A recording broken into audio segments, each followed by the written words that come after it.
F dash dash dash. You know what that word is, the big 4-letter word. But I'm not talking about the 4-letter word you're thinking. Maybe that'll be a different show down the road. I'm talking about fear. Have you ever experienced a situation where fear held you back?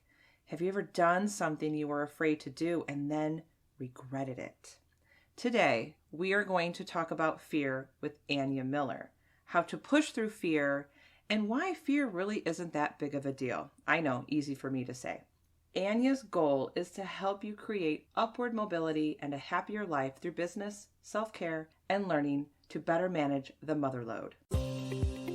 Hey there, Mom Boss. Welcome to the Social Media for Mompreneurs podcast. I'm Allison Scholes, brand strategist and lifestyle stock photographer. And yes, I'm that boss lady in sweatpants.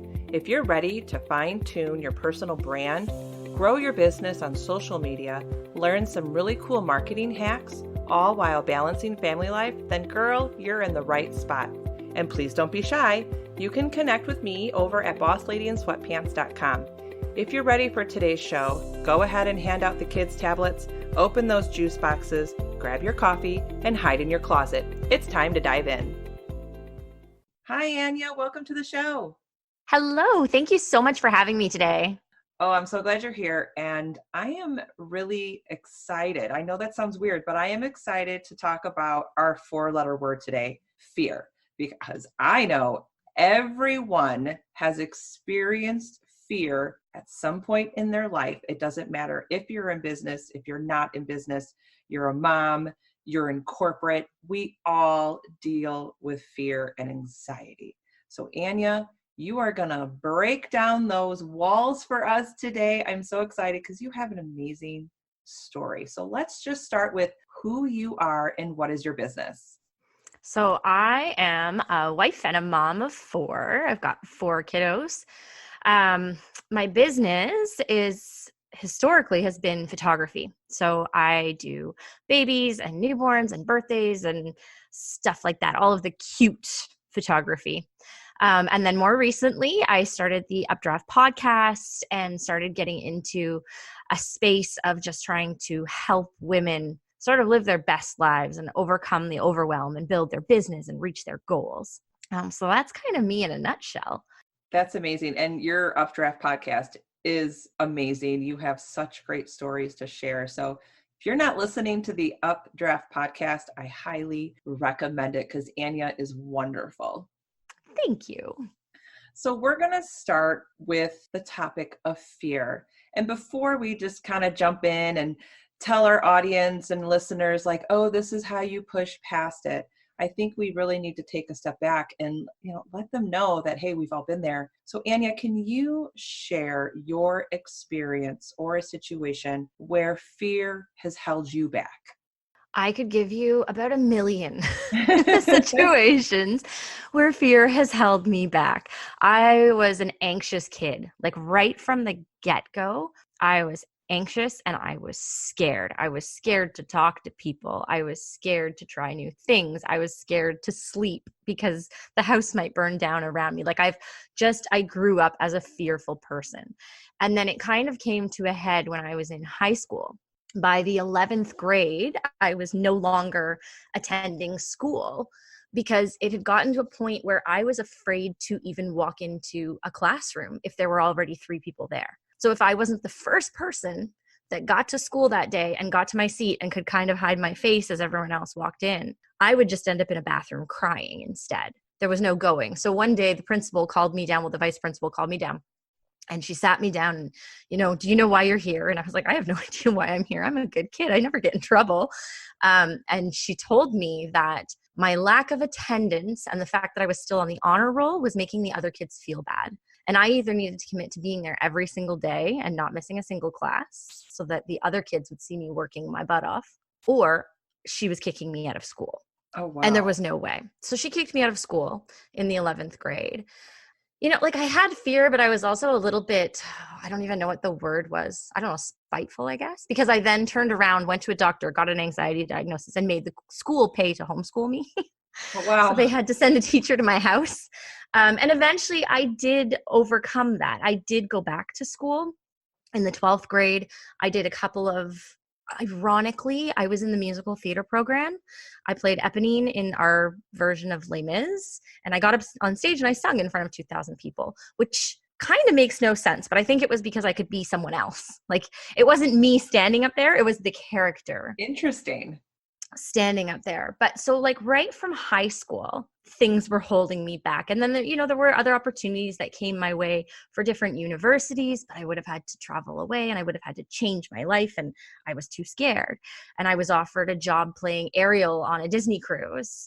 One of the recruiters came to the musical and heard me sing, and they were, you just sound exactly like Ariel. You need to come and be her on the Disney cruise. And again, what a cool experience that would have been. That is so cool. Right? So much fun. Didn't do it. Too scared. Had an opportunity to go. I rode horses. I loved riding and horses, and I loved science. I originally wanted to be a fertility specialist, be a doctor. And I was offered a position going to a horse farm and helping to oversee their breeding program and learning all about genetics and all of that. And again, would have been really cool. Didn't do it. Like there were just so many things. I mean, I stayed in an abusive relationship for six and a half years where I was just broken down to a shell of a human being because I was too afraid to leave. I was too afraid that when he said, no one else will love you like me, that he was right. I was too afraid of what was on the other side. And I mean, now being on the other side, I'm like, oh, heck, that was a waste of time, because it's a beautiful life on the other side. I could literally go on forever. I got pregnant when I was 26. I told his father that I was pregnant. My now husband, we worked it all out. But I told his father that I was pregnant, and he literally stared at me blankly for 15 minutes and then walked out of the room. And he was gone for 3 years. And the only time I heard from him really was him trying to convince me not to keep the baby. You can't do this on your own. You're going to fail. This child can't grow up with one parent. You don't know what you're doing. Just all of these fearful messages and being terrified, like absolutely terrified. Mind you, I did push through that one. I did keep the baby, and it's a beautiful situation now, but he was responding out of his fear too. It was like, his fear is pushing me and creating my fear. And then what do you do with that? So I think anyone, as they look back on their life, can probably pull so many situations where we didn't do something or we were held back because we were afraid. And it's such a shame. It is such a shame. So when you look back to all of those situations, because you're now on the other side of it, and we're going to get to how you got to the other side. But before we jump into that, I want to know, like, what is your biggest takeaway from pushing through it? Like, what has that fear taught you? So what I have learned about myself is that I am far more resilient and strong than I ever would have imagined.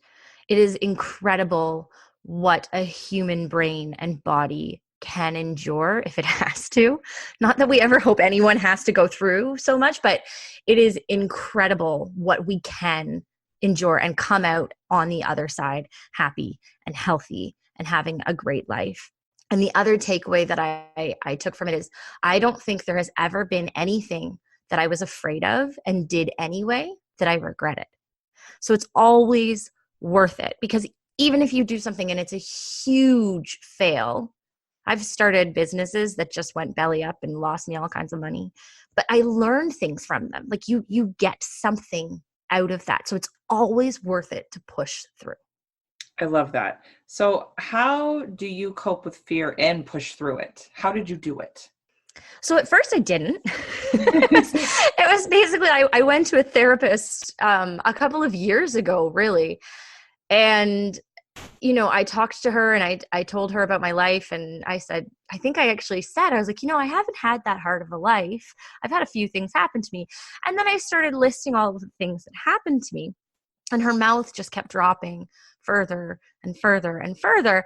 And she was like, how can you say that you haven't had that hard of a life? Like, it's just been one situation of chaos or trauma after another. And you're not actually living your life. You're not making any decisions about anything that you do or that happens to you. And she had established that it was because I was so afraid. I was paralyzed. So I was just sitting still and letting whatever happened and hoping for the best, instead of sort of grabbing onto life and taking control and making decisions. And again, that was from fear, just, being paralyzed about doing the wrong thing. I think to some degree it was, push along until something gets so bad that you have no choice but to face it. The abusive relationship, I think I would have been dead if I'd stayed. Wow. You don't really have a choice. You need to leave. And so in that case, I pushed through because I had to, but I wasn't happy about it. I was terrified and made lots of horrible decisions right afterwards out of fear. Having cancer. I had cancer in my early 20s. You don't have a choice but to push through that. You have to just put one foot in front of the other. But since then, I've learned a couple of things. One of which, like I said, is that you'll never regret doing something you're afraid of. You'll always get something out of it. I've also learned that there are a lot of people in the world that are not going to like you. And it's not based on you.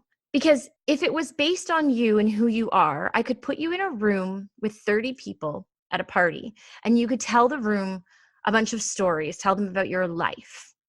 And if their decision to like or not like you or form whatever opinion about you was based on you, then they would all walk out of that party and I could interview them all and they would say to me the exact same thing. But that's not how life works. People form opinions based on their own perceptions. Maybe they like you because you remind them of their third grade teacher. Maybe they hate you because you remind them of their third grade teacher, right? Like, there are so many things that goes into forming a person's opinion, and we can't control what other people think of us. So at the end of the day, other people's opinions, I have decided, are none of my business. Not my problem, not mine to control. I'm just going to put myself out there, and probably 50% of people will love me and 50% of people will think I'm a moron, and that's okay. And when you can let go of just that piece, I feel like it opens up all kinds of doors. And then the other thing that I hold on to a lot when I'm trying to work through fear, make a decision, move through paralysis, is I think about what is the worst case scenario? Because usually it's not that bad. So say you want to start a business and you're terrified. I started a clothing company called Ellie and Boo. Why the heck I started a clothing company? I don't know, because I don't care about fashion. It makes no sense. And it went belly up within, 8 months because I wasn't passionate about it and I didn't care. It was just this whim of hey, let's throw a whole lot of money into this and see what happens. And then of course, nothing happened. And, I look at it and I'm like, okay, what was I afraid of? I was afraid of what people would think. Well, I've already addressed that. And I was afraid that it wouldn't work and I'd lose money. Well, that happened. And you know what? We're still here and it's fine. Or, you want to apply for a new job and you're scared to apply because you might not get it. Well, whatever. If you don't get it, you're going to be exactly where you are now. Generally, the worst case scenario is that you end up here. Why not take the chance that you could change and have something amazing work out when the worst case scenario is that you stay where you are, which is what you're choosing to do? I totally agree. And, I find too, as I've gone through transformations with my business and still growing the business, I've learned to look at fear differently. And I want to see if you agree with this. I feel that fear is always there. And a part of fear is there to actually keep you safe from the basics of not driving through a red light or not running into a street. Like, fear is there to keep you safe and comfortable. But I also feel that you need to have a positive relationship with fear and understand it and make room for it and say, I see that you're there.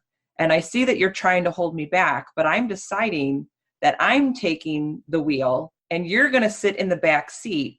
And yeah, you're going to keep me safe, but I'm going to keep moving forward. I think we need to get into the mindset of fear is there. It will always be there, but you just have to be above it, just one step above it at all times. Do you know what I'm trying to say there, Ann? I agree with you 100%. I can't even tell you how many times when I was trying to launch my podcast, I had to tell my brain to just be quiet and sit down, like the fear part of my brain. I've got this. Now you be quiet and sit down and stop freaking me out. Yes. Because it really does. It comes at you. And I say this to my son too, which is such a simplified version, but my son inherited lucky kid. He inherited my anxiety, and he's a very bright child. So he is constantly thinking of all of the terrible things that could happen if he closes his eyes and takes his guard down for just a second. And I've sat him down and I've explained to him that, we have this primal part of our brain that was created to help us survive.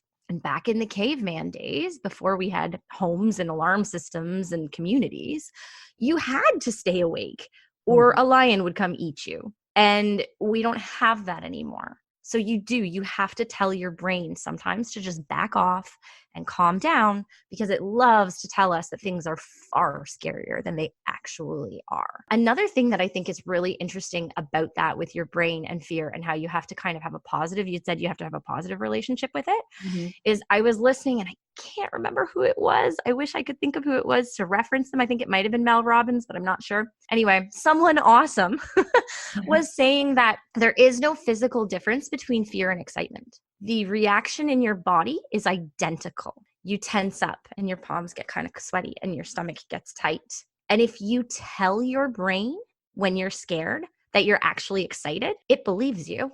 And I've tried it. It works. So next time you're really scared, tell your brain you're actually excited and watch what happens. Oh, I like that a lot. I'm going to have to write that down. Excited.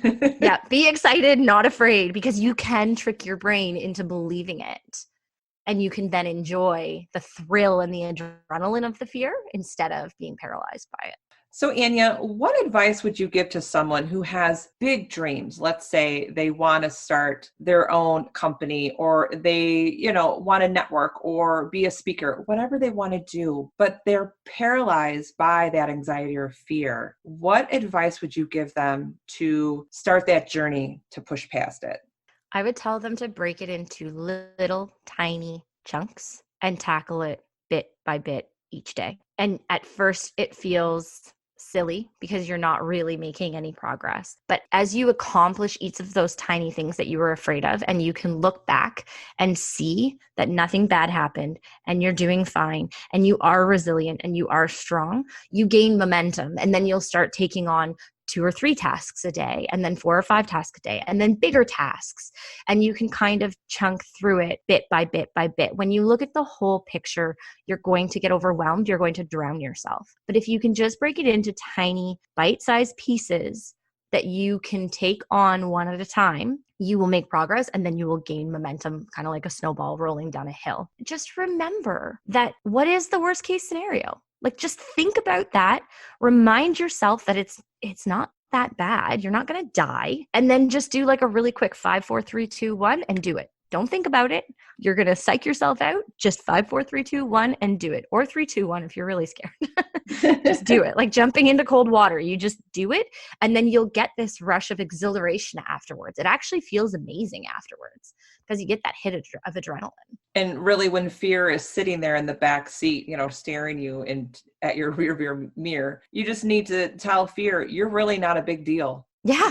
You're not a big deal. And then just keep going, keep driving forward. Absolutely. Because the thought of fear is so much worse than any of the actual moments. Right. Yeah. The thought of fear is worse than the actual fear. Yep. And usually the thought of fear is worse than whatever it is. Yeah, exactly what you said. Sorry, I misheard that. But yeah, it's exactly that. I remember before I had surgery to have the cancer removed from my body, I was trying so hard to put on a brave front for my family and, all of that. And then I would just break down at 2 a.m. when no one was around and just sob into a pillow because I was so scared of having surgery, of not waking up, of all of the possible outcomes. But you know what? The actual surgery itself was a cakewalk. Like it had built up to so much in my head. It's just, those fears are generally just not as bad as you're expecting. Well, Annya, thank you so much for just talking about fear, being real, and just relating to our listeners. So whoever is listening, where can they find you, Annya? Thank you so much for having me today. This was you're really welcome. fun to chat with you. If anyone wants to get in touch with me, they can check out my website, which is annyamiller.com. It's ANNYA is how you spell my name. They can check me out on Instagram, and my handle is anya.miller, or they can listen to my Updraft podcast, which you can find in pretty much any podcast listening app, and just type in the Updraft Podcast. And I will make sure that I put Anya's information in the show notes. Make sure you check her out. And as Annya said, don't let fear control you. Just have it take a back seat. We'll see you next time. Thank you for tuning in today. If you loved today's episode and walked away with value, then please head over to iTunes, social media for mompreneurs, and leave a review and subscribe to the channel. This would make my day. And don't forget to connect with me on Instagram at Allison Scholes, or grab some freebies over at bossladyandsweatpants.com. Take care. I'll see you next time.